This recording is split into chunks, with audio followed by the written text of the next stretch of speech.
Welcome back to Finish the Fight, a gaming podcast. Where we produce and develop the highest quality gaming research in podcast form. I am your host, Alex Kendall. And I'm your host, Derek Baker. And today we're taking it back to the late 80s, to the time of the early games. The stick across where you hit balls, or joust, the two that we know.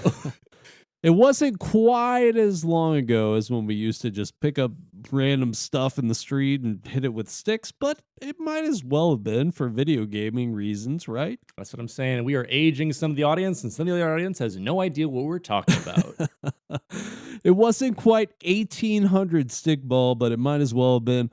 We're talking today, of course, about the floppy disk special, Prince of Persia. Yeah, so we're talking about a game that was developed by one man, as they say, and was this passion project that actually involved just so much intricate coding and problem solving and just things that we take for granted today in game development or in game development tools, or like if a game's not crisp enough today, we're like, that's not 4K ready. Get that out of here. And what's so great about the Prince of Persia series, not only is it an amazing gaming franchise, but it also spawned a film franchise. Jake Gyllenhaal, who doesn't love him?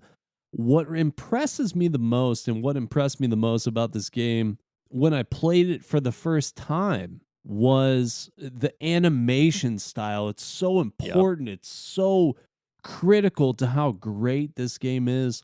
And I feel like it does a great job at influencing games in the future. It absolutely does. And we're going to dive into that animation style, what it took, how many weeks it took just to make what we see as simple animations of a character, and what Jordan had to do with it. So Derek, take it away. Prince of Persia is a fantasy cinematic platformer game developed by Jordan Mechner and published by Broderbund Software.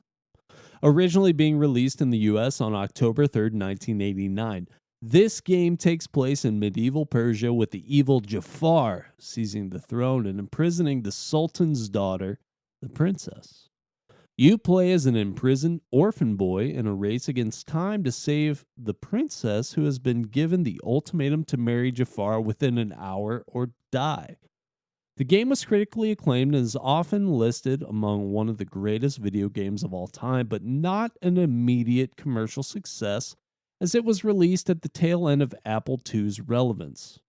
It sold many copies as it was ported to a wide range of platforms, and it is believed to have been the first cinematic platformer that inspired many games in the subgenre, such as Another World. Its success led to the release of two sequels, Prince of Persia 2, The Shadow and the Flame, and Prince of Persia 3D, as well as two reboots of the series, first in 2003 with Prince of Persia The Sands of Time, which led to three sequels of its own, and then again in 2008 with the identically titled Prince of Persia. And as Derek said, this led to just so many sequels, and especially with Mechner just really honing in on this and just taking all these ideas he had and just these storyboarding majesty, I would say, seen in his journal, which we'll talk about, of what he really wanted to accomplish in this game, what it took to do it, and honestly, where we're seeing a lot of those same strategies done today. So let's jump over to Jordan. Prince of Persia creator Jordan Mechner grew up drawing cartoons, writing stories, all with dreams of creating animated movies, inspired by, Disney animations. His focus, however, shifted when he was first introduced to the old computer. Yeehaw! The yeehaw of the computer west.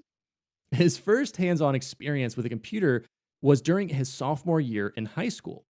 One of his teachers had a PDP-11 in the classroom. We all know that.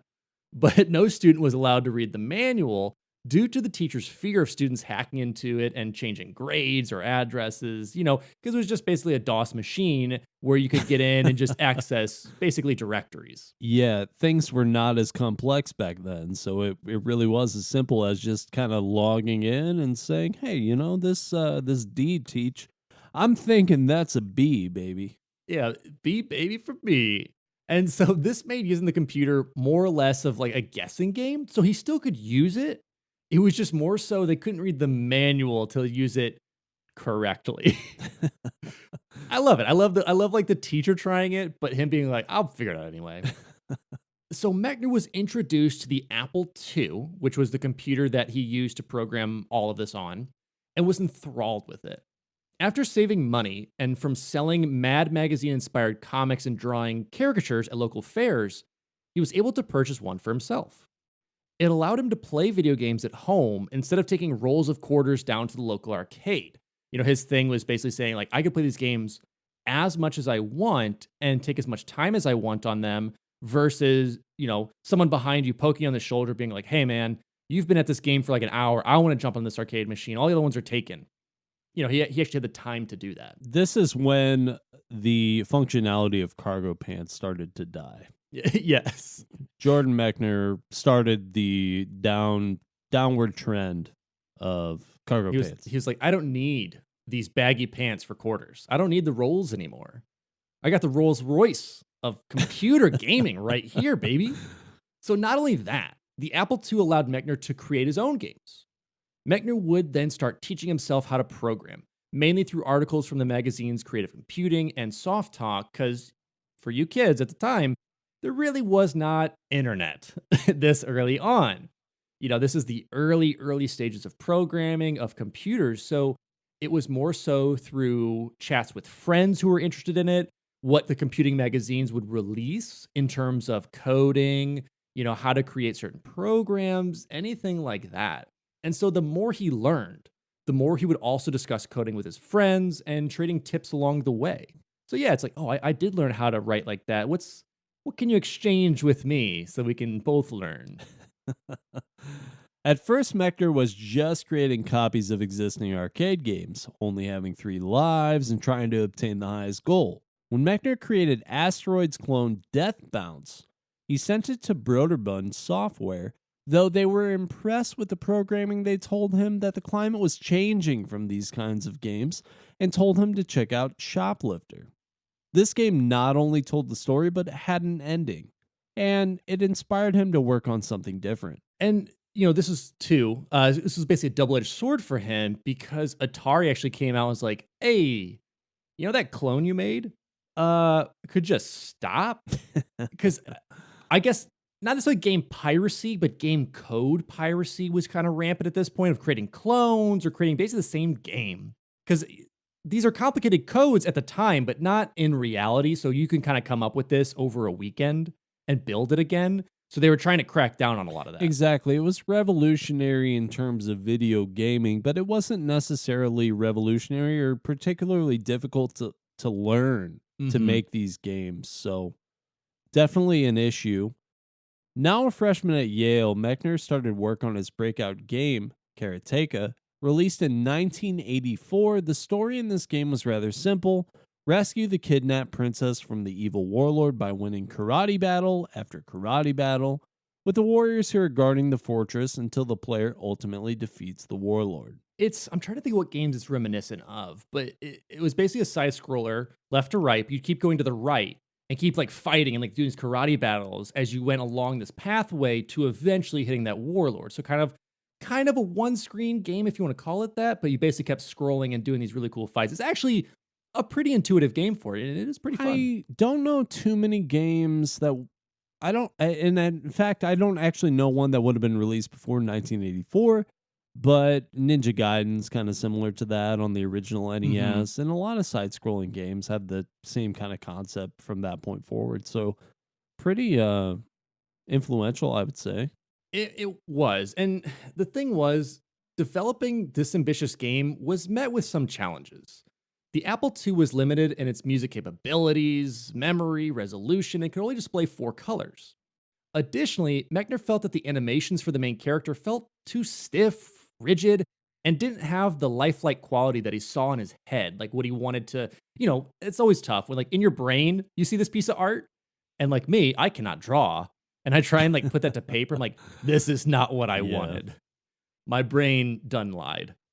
So to combat this, he decided to use rotoscoping for the animations, which was a popular technique that involved tracing film to get more fluid animation styles, such as the human characters in Snow White. So basically, you film humans doing things, you take that film after it's developed, and you trace on it, and you use those tracings to create the characters or the animations that you want. That's why if you go back and look at Snow White, the characters are very fluid. It looks like humans moving, and it's basically just tracings of actual humans. And it was a very, very popular animation style within the Disney realm, and it's definitely what influenced him to make this game the way that he did. Yeah, because they were some of the now they weren't the first to rotoscope, but they were the first to really pioneer using rotoscoping for big animation.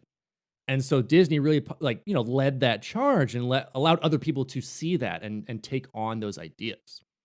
So to do this rotoscoping and this idea, Mechner filmed his karate teacher performing the moves presented in the game, tracing the frames he needed, then creating them on screen pixel by pixel. So kind of filling those little dots in for every different frame of animation for it. And some had 12, some had 15, some had 10. Obviously, the more frames you have, the smoother the animation will be. It's very similar in gaming if you have refresh rates, which is basically the frames that'll show per second that it's refreshing to get those frames going. You have 120 is much smoother, 60 is a little choppier, 30s choppier. So the more you have, the more it looks real. This was the game that finally sold Broderbund on Mechner.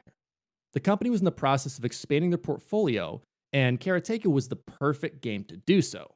And so they offered to publish the game for him. And the thing with it is this game got so popular and just kind of spread like wildfire. I love this story. Oh yeah, Mr. John Carmack of Doom fame actually pirated the game when it first came out. And at a GDC 30 years later, they both finally, Mechner and John Carmack finally ran into each other. And John Carmack is like, man, hey, I just want to talk. For Karateka, I actually pirated it back then. I didn't have the money and I was learning to do stuff. So he actually slips him, a cool, crisp 40, probably two 20s. 20s his way. And it's like, we square now? I kind of want to do that. I kind of want to go because, hey, listen, in the younger years of no money, I will admit, under no legal pretense, I did pirate a few things here and there. Just a few. Alex was like king of the pirates. I called Alex Blackbeard back in the day. Listen. We had to take care of some stuff. We were children. We were of the infantile money earning range. Children, matey. Exactly. Just a pirate's life for me, children. We're like the Kermit with a beard. That's basically what it was. It was essentially like I was living the life of Peter Pan and Alex was Captain Hook. That's what it felt like. And then, not unlike Peter Pan, I fully engulfed you in the betrayal and darkness of pirates. Whatever, baby. I was a saint. Karateka quickly became the best-selling game at the time upon its release. With this, Mechner didn't have to go out and attempt to find a job after graduating from Yale University. He was torn between becoming a screenwriter or developing another game. He's spending years shortly after the start of Prince of Persia trying to get his screenplay made into a movie, which never happened. During this year, however, the game The Castles of Dr. Creep would catch his attention, and the more he played it, the more he wanted to make something inspired by it. A game with Rube Goldberg-style puzzles, along with fluid animation of Karateka.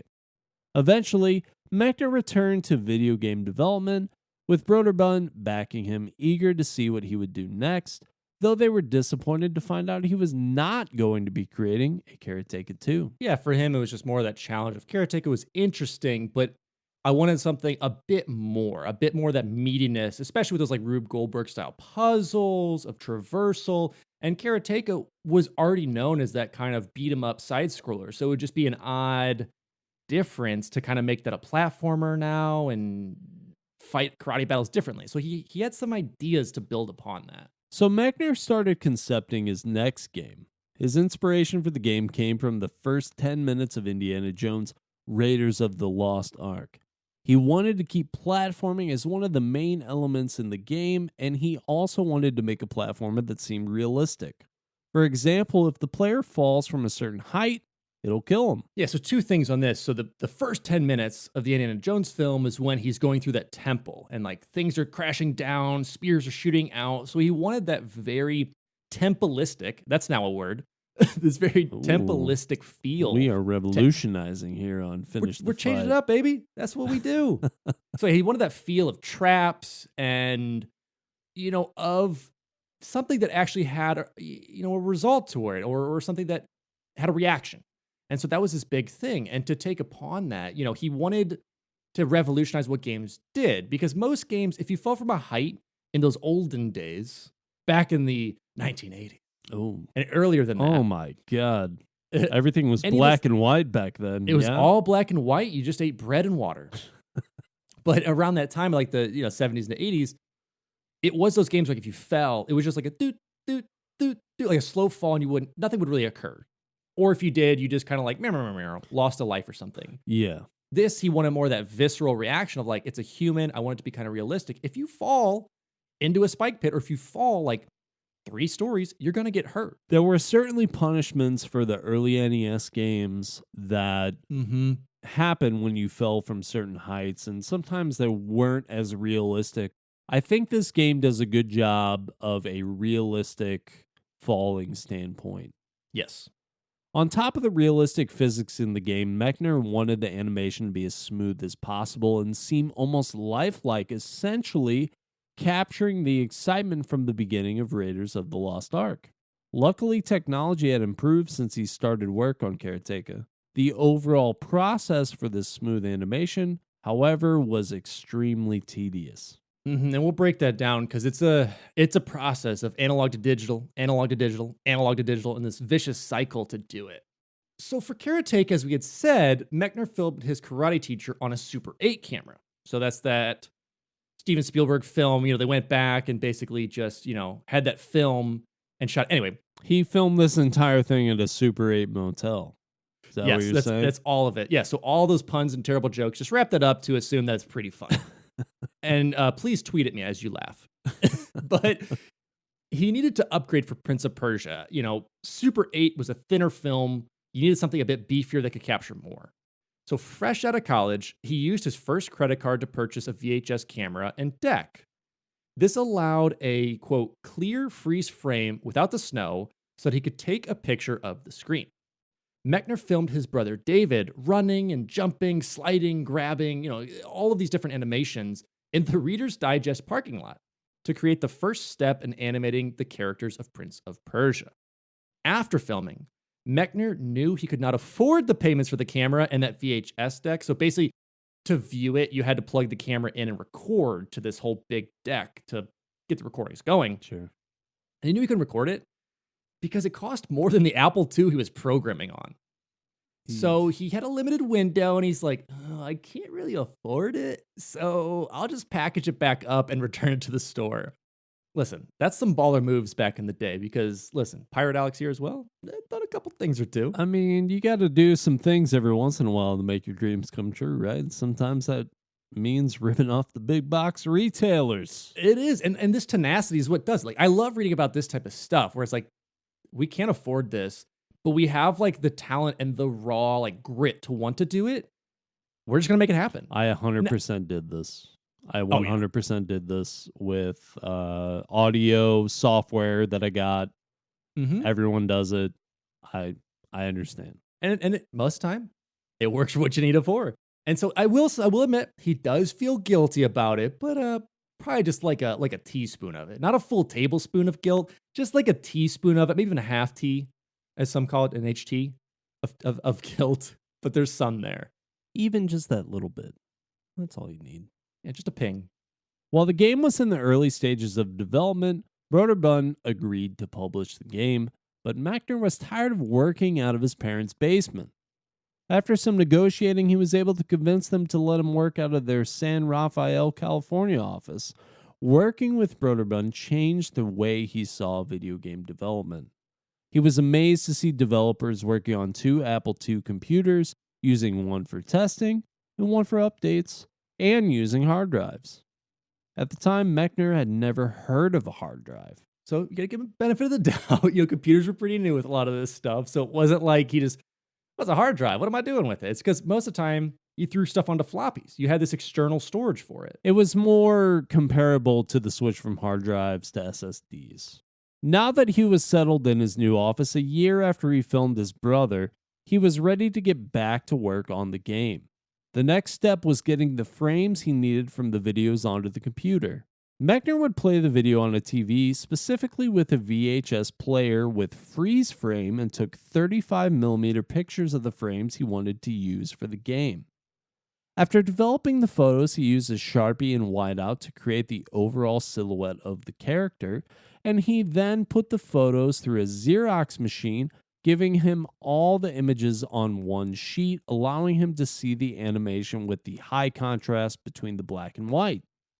Next, he put the sheet on an animation stand and captured the images with a video camera that he could directly import into the Apple II using a special digitizer called the DS65 Digisector, which priced at $349.95 and could let Apple see the world. Quote. So to sum this up, it's a lot. So he basically had that video of his brother, took that and put it onto the old big screen, the old 22-inch, and then put a 35mm SLR camera, so like a kind of a higher end film camera at the time. Took screenshots frame by frame, so basically took a picture of that TV. Then took that film and whited out and Sharpied, like just to make some, like highlighted areas basically of the high contrast. Xeroxed it, so put it all in one, digitized it, and it's so much for so little, but it's so important because there wasn't like an animation tool. You couldn't go into Cinema 4D or any other builder and create these 3D models that just walked, talked, jumped. To have this, you had to hand program it all, and to make it fluid, not to just make it look like a Mario jump that's like 3 frames of like Mario kind of jump, up jump. This had to be fluid of 15 frames, 10 frames to get it looking like an actual character, actual human was doing it. It's insane.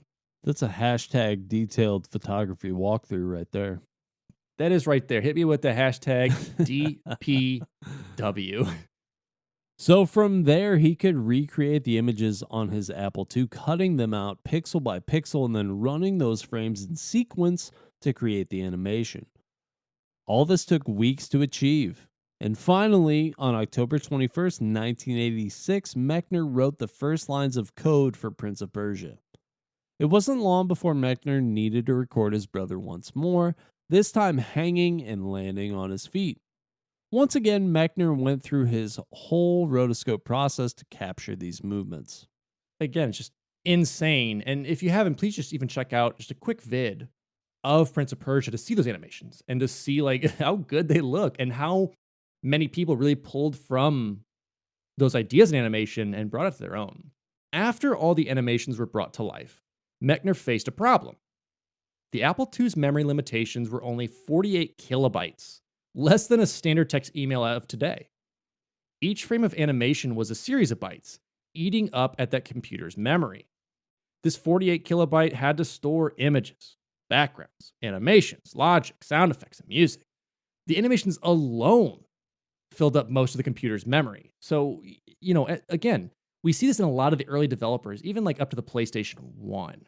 The limitations of a console or computer, when you're trying to push stuff to the limits and create things, you gotta get creative. 48 kilobytes. Are you my Mac?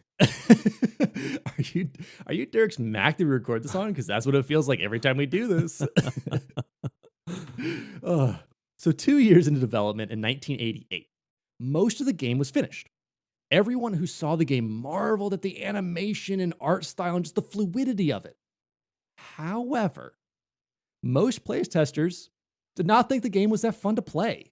It was just kind of a running, jumping sim, and they're like, it's like technically cool, but it just wasn't something that kept me interested.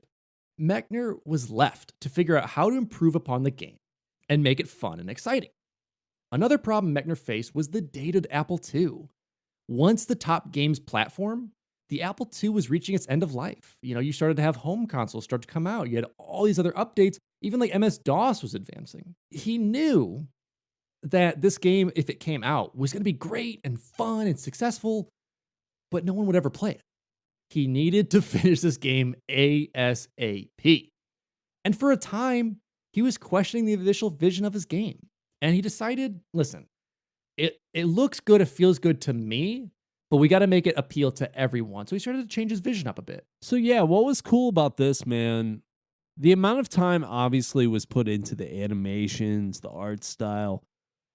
It's sort of surprising to me that at this point in the development that they didn't think that it was fun to play, because Mhm. everything that I've seen from the gameplay and have experienced within the gameplay is this was like a really, I don't know, interesting platformer from this point. Yeah, and kinda new age in a way, but remember back, this far, there weren't that many traps yet, there were pitfalls, but it was mostly like a platformer with no stakes. Like, your stakes were falling, sure, but there wasn't much else in substance-wise if you got good at the jumping. Okay. Yeah, that makes sense. So at this point, the story is simple: rescue the kidnapped princess from the Grand Vizier. Mechner would draw inspiration for the story from 1001 Nights and The Thief of Baghdad. The simple story was a reflection of the simple gameplay of a platforming game with no combat.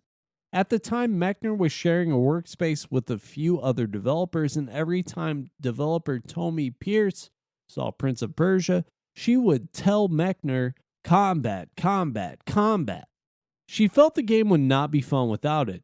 Mechner would tell her time and time again that there was simply no more room left on the computer to implement combat or to animate the enemy, and that it's a puzzle solving game, not a violent one.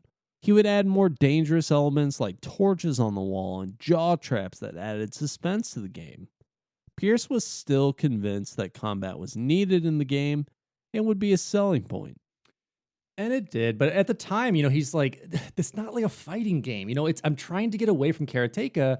It's more of this like exploring and time-based sequence, and like, oh, you got to do it in that 60 minutes. And he's like, I don't know if combat would be fun. So Mechner was left wondering what to do next in the game. The solution was easier than he thought. Pierce had brought up how in Karateka the enemy silhouettes are the same as the hero. From this, he created the Shadow Man, using the same character model as the hero of Prince of Persia, but changing the colors to resemble a more ghost-like character, all of which only took 5 minutes. Yeah, this was a thing where like it clicked for them. He's like, I don't have space to create another character on this. And they're like, what if you just use the same model like you did? So it was basically in coding terms, instead of a 0, it's a 1, and that flips the white to black. So you had the opposite of you, and you could still save that memory using the same character, just changing like a couple lines of code. Taking that Ocarina of Time element. Exactly. Or maybe the reverse. This character will now be an aggressor toward the player, stealing potions, shutting gates before the players enter them, and hindering progress throughout the levels. What little memory was left in the game allowed for sword combat not only against the Shadow Man, but the Grand Vizier who had captured the princess. So was able to add it. And he said, those movies and those things like Raiders of the Lost Ark and all these other like things I'm based this on, they still had some combat in it. It wasn't just a platformer. They still had to have a little bit of fighting in it. So it's like, why not add it in? Even after all of the progress, some days Mechner would adore the game. Other days he would despise it. Some days he simply did not want to work on the game anymore. It did not help that at any given point during the 3 years of development, he thought he was only a couple months away from being finished. I mean, it's tough. Like any endeavor like this is like, oh, we're almost there, like a couple more months. And then it's like, but there's no combat. Okay, I was going to add a bunch more time, but only a couple more months. So I totally understand that. So Mechner was able to find some additional memory after creating Shadow Man that he could use for implementing guards into the game to further enhance the combat elements. Creating new animations now had a new list of setbacks. Mechner's brother, who we had used before, lived 3,000 miles away, so he could not film him again. Plus, his brother was no good at sword fighting. Mechner decided to film himself and his office mate Robert Cook fencing with a sword. He rented dozens of pirate movies in order to replicate the sword fighting and figure it out and get them swashbuckling. But in the end, the result was really just a lost cause after they reviewed the footage of him and Robert. It was just kind of, it looks nothing like what we want to do. It looks like two dudes who've never sword fought ever, pointing swords and pretending. Mechner then turned to one of his favorite films, the 1938 film Robin Hood. Mechner was able to find a 6-second clip in the movie where Robin Hood and the main villain were perfectly in profile, fighting one another. Mechner once again went through all the steps that he had previously used to capture these animations and put them into the game. So basically, rotoscoping each frame out, going back and forth to get these animations in there. And with these new animations, with the combat, with these new characters, it felt complete.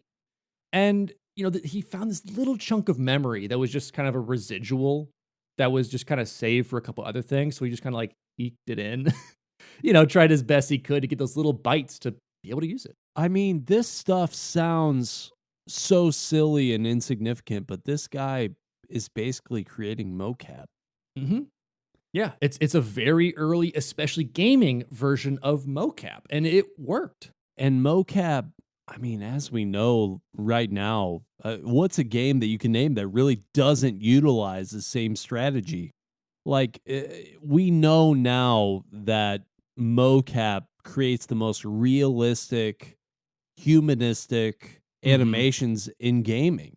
I mean, this is huge. For him to go back and find a film, 1938 Robin Hood, and be able to take that and use these animations, and I encourage anyone who hasn't seen these animations in the game to go and just look at gameplay footage.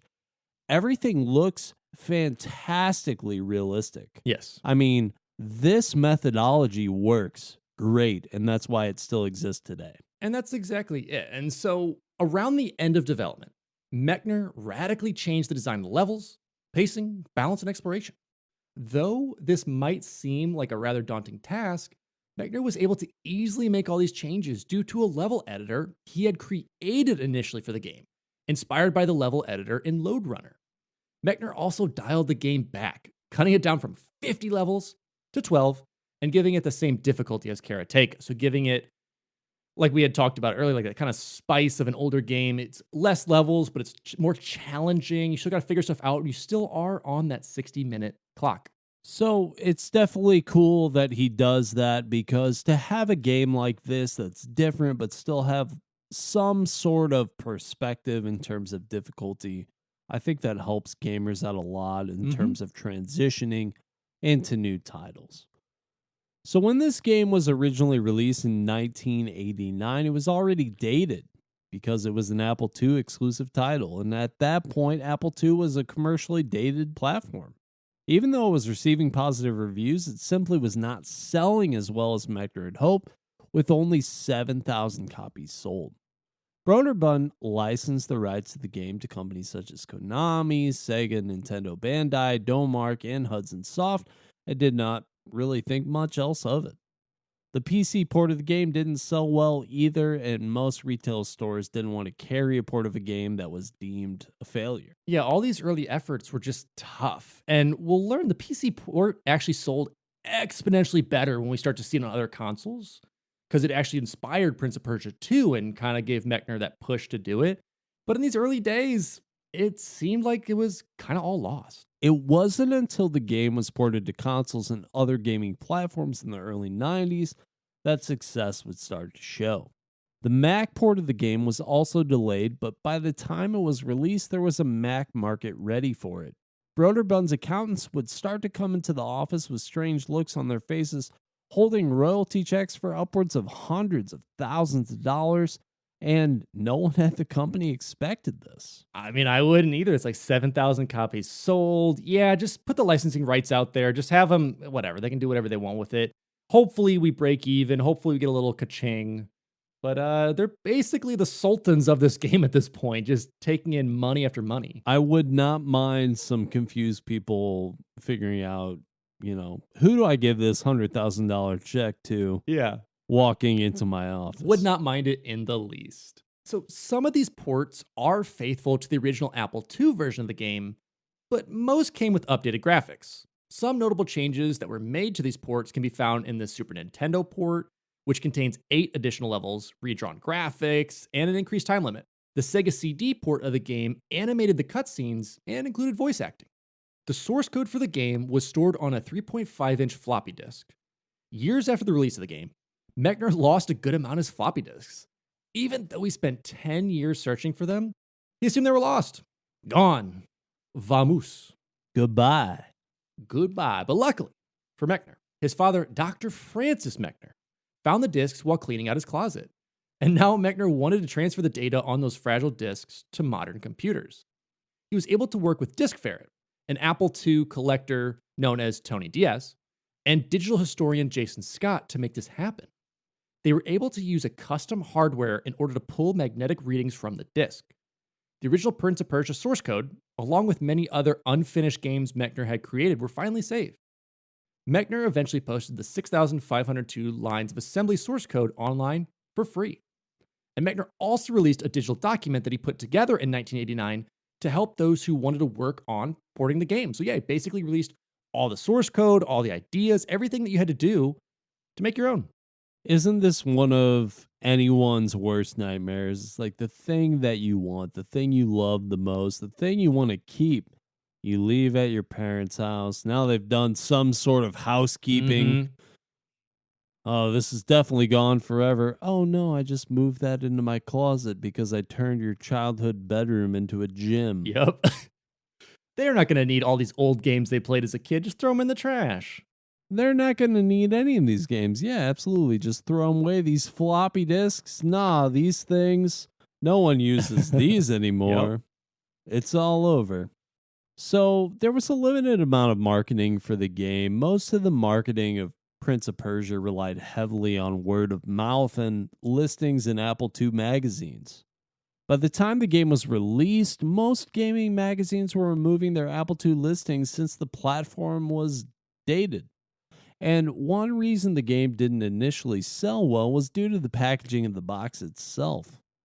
In 1992, Broderbund repackaged the PC version in a quote candy box, a trapezoidal box that gave it a look of a modern game, but it was really just a dated 1989 game. So yeah, so they try to, give it a better window dressing, give it a better look, that feel of those like Sega Genesis games in that case that would like pop open, a jewel case, candy box, plenty of different names for it, but that first kind of hard plastic case that came out that made it feel tactile and not just a box. And those candy boxes, as we call them, were so cool when they happened. Mm-hmm. And it's something that obviously it's disappeared. It's gone away. There's no reason to have it. If you have a game, it's now in its own candy box where you have to bring it up to the desk and kind of get it unlocked from that point. But to have it within a mercantile situation where it was going to be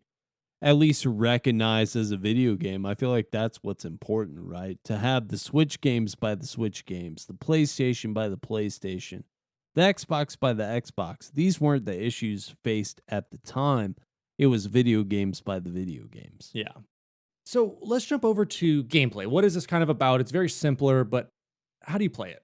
One unique aspect of the game is that the player only has those 60 minutes we talked about to complete the game, true to the amount of time the princess has to make her decision.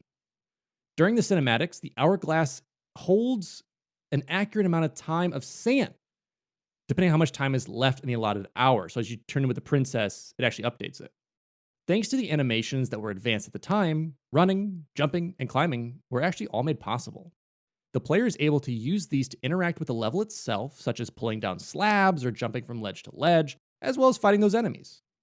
The fighting style called En Garde mode included multiple animations in itself too, including blocking, putting the sword back into its scarab, moving forward, moving backwards, and striking with the sword. Similar to fencing, combinations of these moves are necessary to beat the game, so a la that Robin Hood scene. An animation system was also assigned to the player based on their injuries. The first level consisted of light injuries, costing only 1 bullet of life. These include a 2-story fall, a guard hitting you in guard mode, or a broken slab falling on you. The other levels consisted of severe injuries that resulted in death. These include 3-story falls, being hit by a guard outside of on guard mode, and falling on spikes. Throughout the different levels, the player can pick up many different objects. During the first level, a sword is picked up and is used for the rest of the game. The rest of the objects are all potions and grant specific traits to the player. These include healing potions, evil potions, life extension potions, reversal potions, and landing buffer potions. There are also numerous traps and puzzles found throughout the levels to either aid or help the player from progressing. These include gate switches, loose slabs, pits, spikes, and saw cutters, and they can all be found in nearly every level of the game. So the story begins during a medieval time with the Sultan of Persia, who has been called away to lead a war in a foreign land. Sensing the opportunity to seize the throne for himself, the evil vizier Jafar imprisons the Sultan's daughter, the princess. She is then given only 1 hour to make a choice: marry Jafar or die. The princess' only hope is an imprisoned adventurer who has been put away for just loving the princess. The game starts out with the player in a dungeon having to make their way out through guards, gates, and spikes. Through many corridors and platforms comes a fight with a skeleton, which leads to a mirror. From there, as you run through the mirror, a shadow version of yourself will crawl out the opposite side of the mirror as you jump through it. Running away is the only option from this, but it's into more pitfall traps and stronger guards. Cutscenes before every level shows the princess waiting patiently in her room, looking at that hourglass or out the window as the time ticks down. More traps and puzzles lead to the cinematic where the princess sends her pet mouse away somewhere. The player presses forward through more gates and guards until reaching a locked gate. From here, the mouse actually helps open the gate and the player moves forward once again. By this time, the player is out of the dungeons and back into the palace. A maze of puzzles, guards, and more traps leads to a tower full of dead ends. Climbing and jumping forward brings the player back into contact with the shadow player, where hurting it will deal the same amount of damage back to you.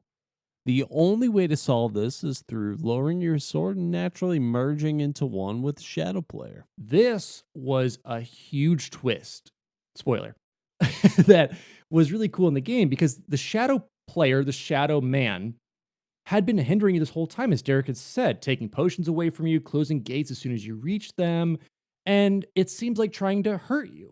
So in this sword battle, as you guys strike each other, if you ever hit Shadow Man, it actually hurts you. And it's only when you put that sword back in the scarab does Shadow Man also put the sword away, and you both run towards each other and reunite, and all of your life that you've lost thus far is actually brought back. And it like energizes you. So it's like this lost piece of yourself is now back together. Really, really cool story idea. And it's not only a cool story idea, but it's something that you have to figure out relatively quickly, because the 60-minute time frame that exists for the princess actually exists for you as well. So not only do you have to figure out, hey, hurting this guy is hurting me, I might die. You have to figure it out within a relatively short time frame. Yeah, because I mean, I looking back at some of the clips and seeing people who got stuck on that, it can take a chunk of time. Even 5 minutes is a lot. I mean, that's a lot in 60 minutes to go through. And if you're wasting on that fight trying to figure out what to do, is there a secret? Did I miss a potion? Is there a trap I'm supposed to drop on them? It's interesting because you've been doing combat this far, and all the combat's been fight, fight, fight, kill, kill, kill. And now it's back to like Mechner's do no harm thing. And I thought that was just a really cool inclusion into it. So to wrap the story up, you jump over a large pit that leads you into the big fight with Jafar, who can easily be beaten using all the strategies it took to limit the guards throughout the previous levels. The player makes it through the next door and meets the princess in a cinematic, and it reads, "The tyrant Jafar lies dead, his power shattered. Throughout the land, the people of Persia hail their princess, and the brave youth who saved her from the forces of darkness. No longer a stranger, he shall from this day forth be known as Prince of Persia." Dang. That's nice. End scene. Yeah. So, yeah, it's a really cool tie-up. I mean, it's the save the princess kind of trope, but done in, a slightly different way, or a Mechner way. A rags to riches story. You start out as a prisoner, you end up being the Prince of Persia. It's the same story that Disney steals for Aladdin. It's the same kind of idea with it. And Right, exactly. It's hard to say who stole what, stole something from something else. Stealing, theft, pirating. pirating. as good Correct. old R's do. But yeah, it's as Disney's well known for taking old folklore, old folk tales, and redoing them. Very similar to kind of the Thief of Baghdad, and very similar to what Mezner's done, and Yeah, that's yeah. kind of how they did it. So Aladdin's that same kind of story. Mechner saw Disney at a place and he was like, "Hey, you know what? I actually feel bad. Let me give you $40." So there was a little bit of cut material in this game. There were going to be 5 castles with 10 levels each. That didn't happen. And there was also going to be a spring loaded wall that would have had spikes on it. That didn't happen. The spikes were something you could fall on throughout the gameplay, not a spring loaded wall. And I'm glad that they did that. It was hard with the time frame. This was definitely a game of memory, which were a lot of games from this time Yes. period. So it made sense. It was, you figure out one puzzle, remember it, you probably run out of time before you get to the end, but by the time that you realize all the different puzzles, you've figured the game out, and so you can fly through the game a little bit faster. So these things make sense. Yep. The Prince of Persia original soundtrack was written by Dr. Francis Mechner, the father of Jordan Mechner. Dr. Mechner's work was focused around psychology, specifically learning processes, behavioral pharmacology, and analysis of individual operant responses, resurgent, and creating formal symbolic language for codifying behavioral contingencies. I'm exhausted. He's done a lot. Listen, this is the doctor who be He's doctoring a doctoring a lot in that lot. brain. Outside of this, Dr. Mechner has also been an avid artist and musician, giving numerous piano recitals at places such as Westchester Conservatory of Music and the WNYC radio station. Wanting to be a part of his son's projects, Dr. Mechner originally wrote the music for Jordan's 1984 game, Karateka, and Dr. Mechner would return to write the music for Prince of Persia, this time focusing on using the leitmotif method of composing. Because of where the game's story takes place, Dr. Mechner experimented using different modes and scales that were commonplace in the Middle East during the Middle Age. At first, Dr. Mechner would sit at his Steinway piano and improvise until he came up with the theme. Once the theme was figured out, he hand copied the music onto staff paper. The only problem at this point, however, is that the Apple II speakers did not have the capabilities of playing 2 notes at the same time. To solve this, Jordan would go to his father's house and listen to Dr. Mechner play the written down music on the piano. If Jordan liked it, he would have Dr. Mechner play back the theme slowly so that Jordan could program the pitch note by note into the software using a Sound Blaster Pro synthesizer. It was here that the two decided over trial and error what the music could sound like based on whether or not it could be played through the computer's speakers. The Prince of Persia original soundtrack was never officially released, but can be found on most music streaming platforms. It contains a total of 22 tracks by father and son. Dr. Mechner would also help orchestrate the original soundtrack for each new version of the game's release. And so, obviously, a man of many, many talents. Now, this was a game that was released on many, many platforms. We had the Apple II, MS DOS. It was released on NES and the Super Nintendo. Also on the Game Gear, Mac, Sega CD, Sega Genesis, Game Boy Color, iOS, Android, Xbox 360, PlayStation 3, and ultimately the Nintendo 3DS. There were some unofficial ports, Alex. Oh, there were. Tell us what those are. Oh, let me tell you. If you had a graphing calculator in high school, as we once did, you probably had a Texas Instrument, a TI-89 or a TI-92 actually ported to the calculator. It was also basically demade. So, demake is where you take like a modern game and take it back, but this was an old game brought to modern, taken back onto the Commodore 64, onto the Roku, and onto the Atari XE. So overall, we skipped a couple, but there was over 20 official ports and over It's like 13 to 15 unofficial, a lot of those being in foreign places like Russia and China that didn't necessarily get official ports for their systems or whatever their, you know, tech was at the time. They pretty much put a port out for those. So I was too poor to have the really smart, nice calculators in high school, but now I am rich enough to have a Roku. Rags to riches story. Let's get Prince of Persia Derek going himself. on. For Derek himself, he's doing it. He's making it, guys. Awesome. So even though Prince of Persia's success was a slow burn, the game was still receiving praise for the Apple II version alone. Critics and journalists would emphasize the game's fluid animations, as would I. In 1991, PC Format named Prince of Persia one of the 50 best computer games ever, highlighting its unbelievably good animation. And in 1996, Computer Gaming World named Prince of Persia the 84th best game ever, with the editors calling it, quote, an acrobatic platformer with amazingly fluid action. Additionally, Charles Arday of Computer Gaming World stated the game was comparable to a Star Wars film in terms of action and adventure. Most of the ports for the game were also met for praise, with the average rating of the game around 9 out of 10. Reviewing the Genesis version, GamePro praised the extremely fluid animation of the player character and commented that the controls are difficult to master but nonetheless very effective.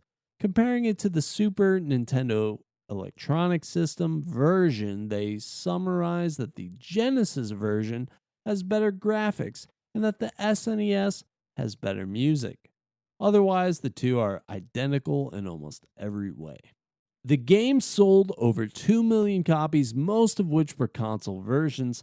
Since then, the series itself has sold over 20 million copies. And now Mechner does feel that his approach to developing Prince of Persia was inefficient, since a team of 3 could have gotten the work done in a fraction of the time. Some ideas that Mechner had for the game took months to implement, when it should have only been weeks. The game took 4 to 5 times longer to create compared to Apple II games at the time. So it's kind of his hindsight thing of like, I could have done it better, I should have had a team with it, or I should have just known more. But again, it's kind of his first thing, I guess second major soiree into it, or second major success with it, but he wanted to just do so much more. And it's a learning experience. It's kind of what a lot of it was. So like, yeah, your hindsight's 2020, but at the time, you don't really know. You have to kind of bumble through it and figure it out for yourself.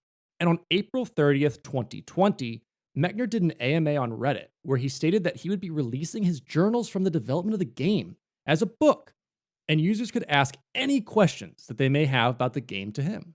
And he admits he did so about producing the journal as a book because he was immensely pressured by his friends and family just in time for the game's 30th anniversary. And if you haven't checked it out, it's really amazing. It's all his original sketches, notes, high times and low times in this game development. So if you're a game dev and just want like an inner working, an inner enigma, as SpongeBob might say, check this out, because that'll give you an idea of like what it takes to start to do these things, and the passion, the ideas, the buildup for stuff like that. Now, Prince of Persia influenced cinematic platformers such as Another World and Flashback, as well as action-adventure games such as Tomb Raider, which use a similar control scheme. A few DOS games were created using exactly the same game mechanics of the DOS version of Prince of Persia. Max Chauvet created Krull World in 1993, and Capstone Software created Zorro in 1995 using those same ideas. Reverse engineering efforts by fans of the original game have resulted in detailed documentation of the file formats of the MS-DOS version. Various level editors have been created that can be used to modify the level files of the game. With these editors and other software, over 60 mods have been created. Prince of Persia set a new precedent for how animation should be done for modern games going forward. Really unseen at the time, Mechner used this tech that he borrowed from Disney and used it to create an exciting platform game that almost didn't see the critical acclaim it deserved. Really, I mean, if we're talking about, working with doing ports or any of that stuff, I mean, the effort, the time, the passion that goes into it, and to see, your creation, your amazing amount of work and effort possibly just go down the drain because it's just wrong place, wrong time.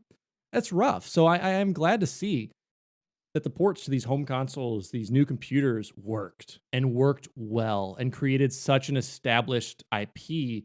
Most people know it by name. You hear that name and you know it. You know it going forward, whether it's a modern title of it, the movie, or just, if you were born before dinosaurs, you know it in 1989. So so it's all those things that's really, really cool that I've got built into it. And it's a game that stands on its own. So again, that was our coverage of Prince of Persia. As always, Derek, why did we choose it? What do you think? Prince of Persia, man, this was something you guys covered before I was even on this podcast as a part of an influence for Assassin's Creed. Still a massive, massive IP that exists today. And I am still, to this day, blown away by the visuals on the original Prince of Persia. I think they look extremely fluid. I think that the development process is particularly interesting. I loved watching Disney movies as a kid. And so when we did this research and said, hey, Disney movies were a big, big influence on Prince of Persia, it totally made sense to me right away. As soon as we started looking into Snow White, you go and you look at the animation style, and you can see right away the influence on Prince of Persia in particular. I don't know about you if you paid attention to special features in Disney films, DVDs, VHS. Sometimes in the VHS versions of those films, stuff would just start to play versus like DVD where you'd have to really look for it. But I remember Bambi in particular explaining what was essentially the same process that was used for Prince of Persia. And I've always found it extremely fascinating. I love the new style. Don't get me wrong. I love, movies, the Pixar style of movies. I know it's become more modern in that sense, but there's something to be said for the level of effort that really went into films around this time, and not only that, but games in this time. And I think Prince of Persia just did a great animation job. It doesn't even matter to me so much if you like the gameplay per se. It's that this game did so well at animating just human physical animations. Mm-hmm. And that's what I think is really cool about this one, because like I said, if you want to go back and play games in this particular time, they don't always look that good. This one looks good to me. This one makes sense. And that's what I want for video games. I want realism. I want experience. And Prince of Persia covers that. For me, this game is probably like a 6 out of 10. Even with all the animations, because they don't always make sense, because they don't always flow well, it makes the game hard. Sure. There's having realism, and there's having realism as a functionality. And the functionality, unfortunately, is not there in Prince of Persia originally. We've gotten a lot better.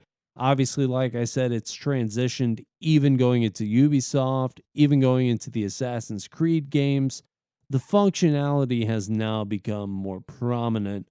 But at the beginning, even with these extremely realistic animations, the ultimate end result was sometimes frustrating, falling on a spike. You jump a little bit too early, too late, when you don't really necessarily feel like you should have.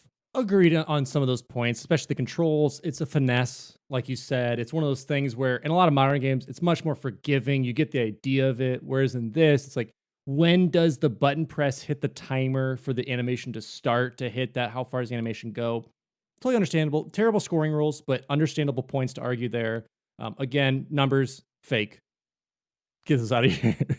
So yeah, I mean, to just reiterate what Derek said, it was so ahead of its time in terms of one man creating this, by the way, just one man working on this with, the help of some devs jumping in on some things, but amazing to see like the efforts and the hoops jumped through to create the animations. to to get all this rolling, to get the sound design, to work with his dad with it. Super awesome. So if I had to get a rating, I would give it a doctor status with 13 different things I study because that's way too many things to study for psychology. Add in that super awesome karate game. Who doesn't love Karate Islands? Karate Islands should exist everywhere. I think in combat form, amazing stuff. Love to see it. Subtract out shadows, which are just the bad versions of yourself. So we all want to, we want to shed our shadow, as some might say, cleanse it, and they do that with a mirror. So add in a mirror because those are cool. But then divide it by not having Abu in it. It obviously makes Aladdin. And then score that out of probably Arabian Nights out of 10, out of 6. Research for this episode was done by Alex Kendall and Derek Baker with assistance by Evan Barr. The intro and outro music for this episode was written, composed, recorded by Evan Barr. Again, we want to thank those who support us, especially monetarily and a couple other things. That is through our Patreon. Patreon's got some really cool stuff, especially coming up this weekend. If you listen to this live-ish, if you want to call it that, but the day this comes out, we are doing a Patreon D&D. So at the $5 tier and up, you are invited to our D&D game. We'll have all the videos recorded. So if you want to do any catch-ups, you want to have some fun with it, we're going to be streaming it, plus having the VODs available for patrons to do that. Create your own characters, which will eventually lead us to some other campaigns. And we'll see how it goes. So if you're interested, check it out. It's the $5 tier and above. We'll get you into the game. Helps us fund by the books. Helps us just take the time to create the campaign. I'll be DMing. I will be dungeon mastering for y'all. So there's plenty of other patron rewards to check out as well. So let's thank those people today. We have Taqtix, Sky the Bear, Grant Dillon, Mr. Chofe, Trace, Alex Harper, Nick Heimann, Richard Scanland, McChief, ClimbingSpork, Mr. 1898, William Krull, and Mr. Toot. So thank you all so much for the support. And I really want to see you guys there in the D&D. I think it's going to be absurd. I'm going to make it as insane as possible. Even if you don't join it as a patron, please check out that stream. I think we're going to have a lot of fun. If you decide not to do that, I'd still love to see you on our other platforms. We have an Instagram, we have a Twitter. We're there on Discord. Come hang out. We're having a good time. We're talking Halo Infinite. We're talking other podcast stuff.